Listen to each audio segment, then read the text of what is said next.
Hello, friends. Welcome back to another episode of the DATEABLE podcast. We are back, and the first two episodes of the season have been so stellar. We're so happy to get the feedback we've been getting.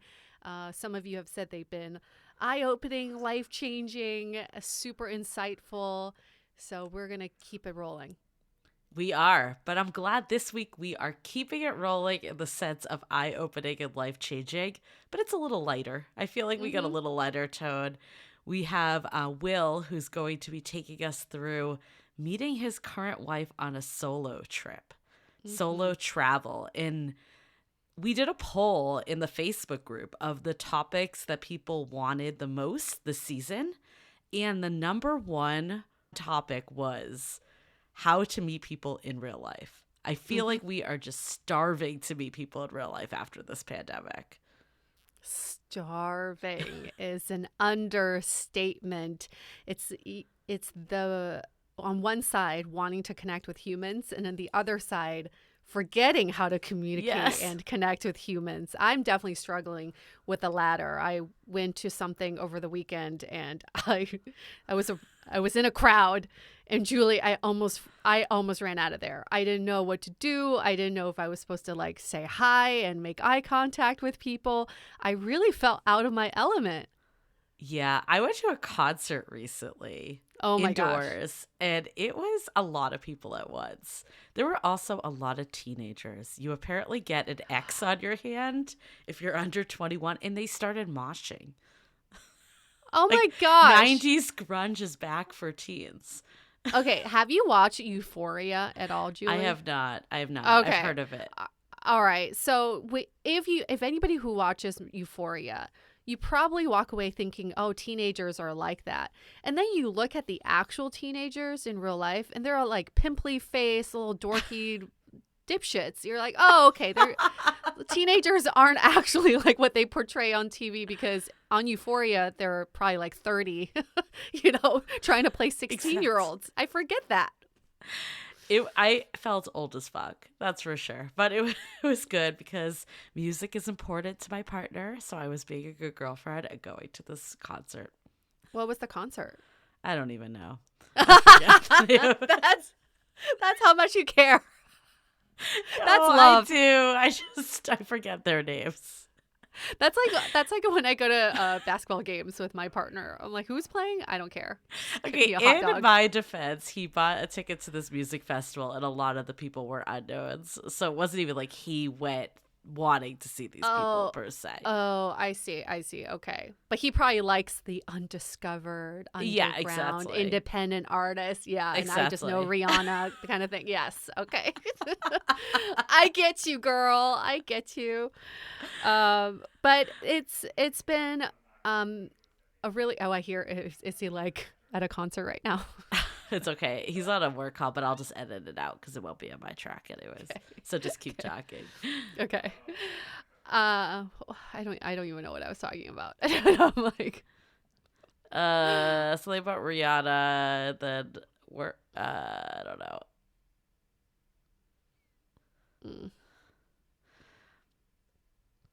Okay. I'll just transition to this. I think the only crowd I can be around is a stand-up comedy show. I realize I really miss that. And last night, Julie, I almost texted you because I watched Bernice E! on on a virtual improv stand-up show, where it's called like First Impressions or something like that. And after everyone goes, you get to vote for them. So then if they win, they can appear on the next rendition of that show. So she won. She was one of the four winners. And she gets to appear again in the next show. And she's phenomenal. I forget, I'm so happy we had her on our show.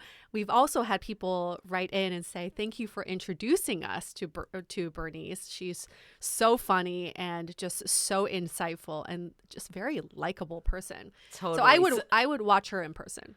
For sure. For anyone that forgets that episode, it was the pressure to settle down. And it was all about how you're left over past the age of 30 in China. And she's hilarious. It was the lighthearted comedy that we needed on a very deep, cutting topic, I think. Yeah, and I went down this stand-up comedy rabbit hole because I crave it so much. So our guest for this episode, Will Rockland, is also a stand-up comedian. You can find his material on YouTube, and I just watch all his stuff. I just went through it Love all, like hours of it. And fun fact, he is a friend of Yue's, or Yes. her friend's husband. Yes. And I think you said, you were like, well, we talked about, we were brainstorming, okay, people really want to hear these IRL meets, these meet cutes, to try to get inspiration of how we can meet more people IRL. And you said that you had the perfect guest because another thing we had talked about was the rise of solo travel, especially after the pandemic where travel has been taken away from us for so long. We feel like a lot of singles are just going to be like, fuck it, I'm going anyways, by myself, I'm good. And this is the perfect opportunity to meet people. So this was, I think, the best hybrid of those two topics. And he's humorous, which I love his sense of humor. He makes my friend very happy. So I'm a big fan of Will's. But, this is the state that we're in. It's like trying to get creative with how we meet people in real life and how do we find that human connection. And as life goes on, you never know what it throws at you. So I guess that's my transition to you, Julie. How is the egg freezing going? I was going to give an egg freezing update, but I'm day 7 right now. Hopefully we'll see tomorrow when I go back to the doctors. Hopefully my last day of meds is tomorrow because it's 8 to 12 days and it's all about how you're responding. So far I've been responding really well. So I'm hoping that I'm on the lower end because that means less times I need to put needles into my body and less medication costs I have to incur. So I'm really hoping that tomorrow they tell me that I'm good to go for the procedure on Monday.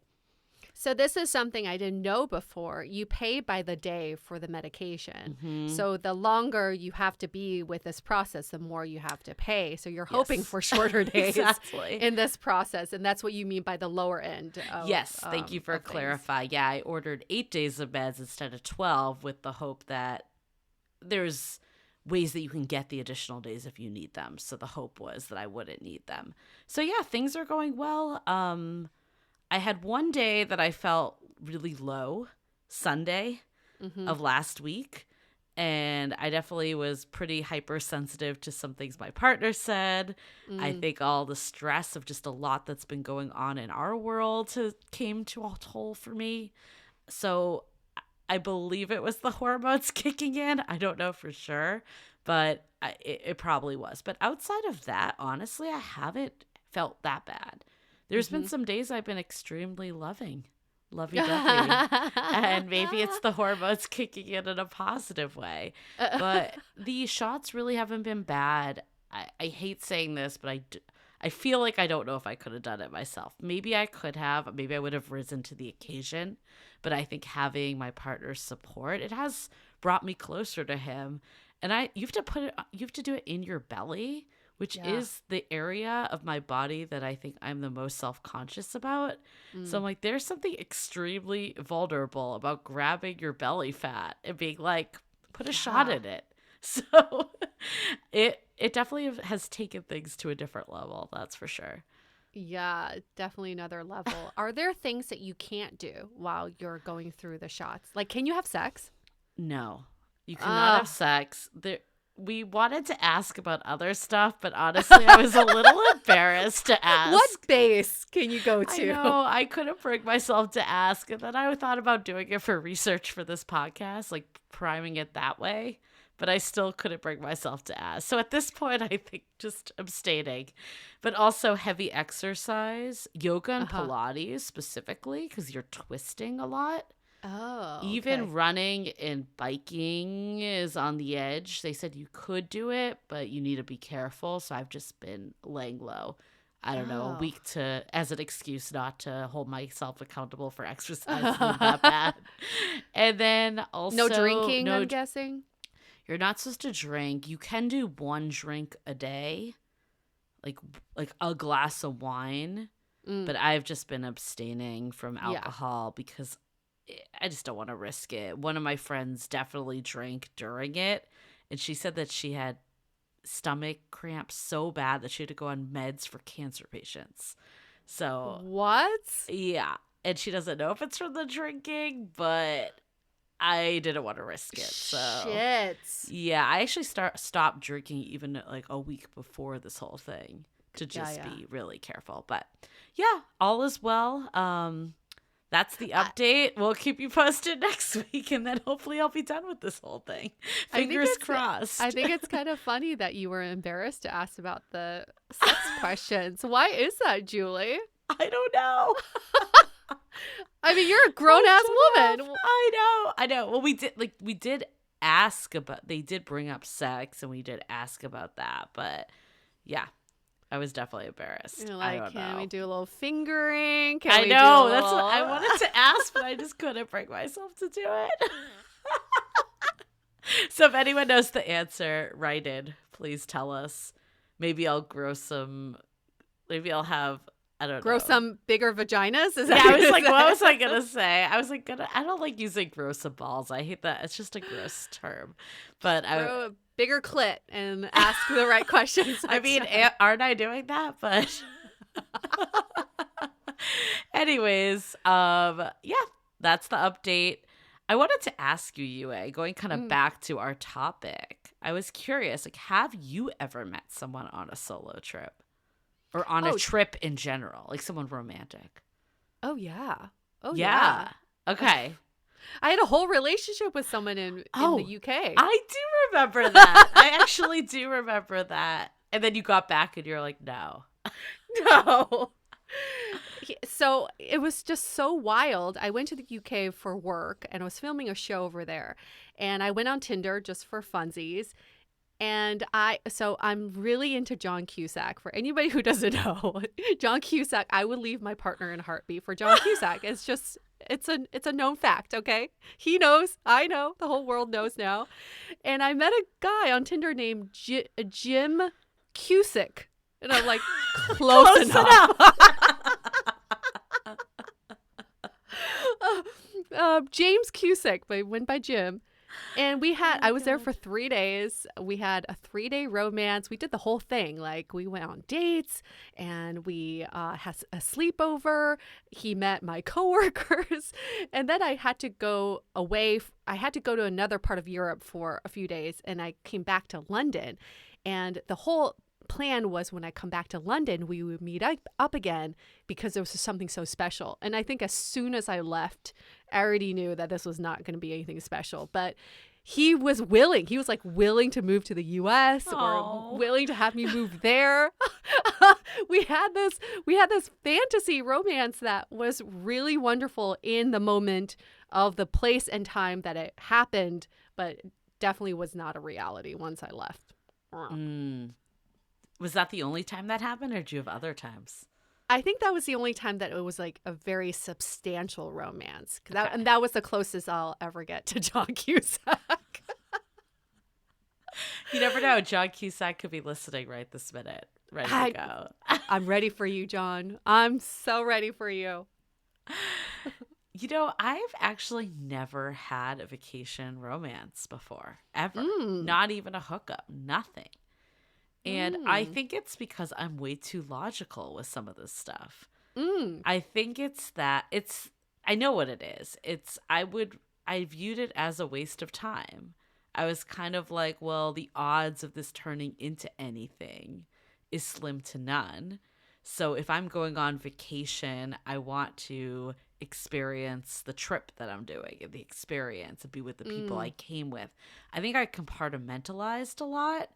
And I like that this story that we're hearing today actually proves me wrong, that you can make something happen. You just don't know where life is going to take you. And every opportunity to meet someone is an opportunity, whether they live in your city or they live a zillion miles away. And what was ironic, too, we'll get into this with the story, is that even though Will and his now wife met in Europe, even though they met in Europe, they had a lot of cross common friends. Connections. They had a lot of cross connections in San Francisco and New York, and there were so many. Like, this really is a small world, and I think we forget that sometimes. It feels so random to me that I compartmentalized it. I think that makes a lot of sense, but at the same time, what I really love about meeting people on vacation is that all your expectations are thrown out the window. Yeah. And you don't have any pressure on anybody. Like, in dating in real life, I feel like a lot of us are spark chasers. We're chasing that spark. Is this going to be a spark on this date? Is this going to be chemistry?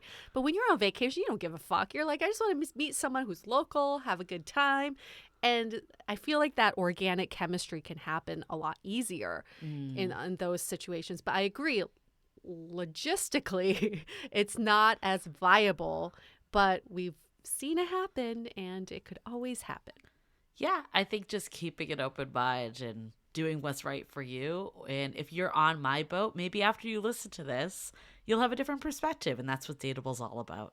Yeah. Well, so many good things in this episode. So I'm glad that we're getting into it. Before we get into the episode, quick announcements.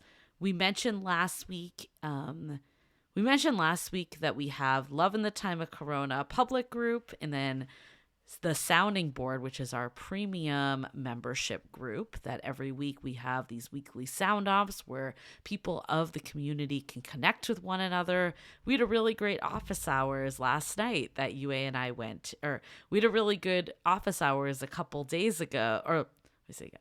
We had a really good office hours last week that UA and I did, and we kind of, shot the shit about, that doesn't sound right. We had a really good office hours last week where we definitely deep dived about Love is Blind for a while. And then we got into people's burning dating questions. And it's not just us giving it's the advice, it's the entire sounding board coming together to support one another. So if you're looking for that support, the hardest part, I think, about being single is that it can feel really lonely at times. So if you have the support system, maybe it won't be as big a deal if you're single.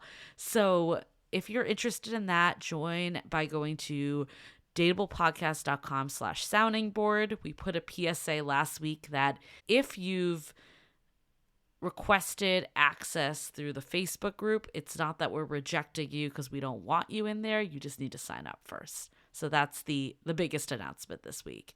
And share this with a friend. That's our other announcement.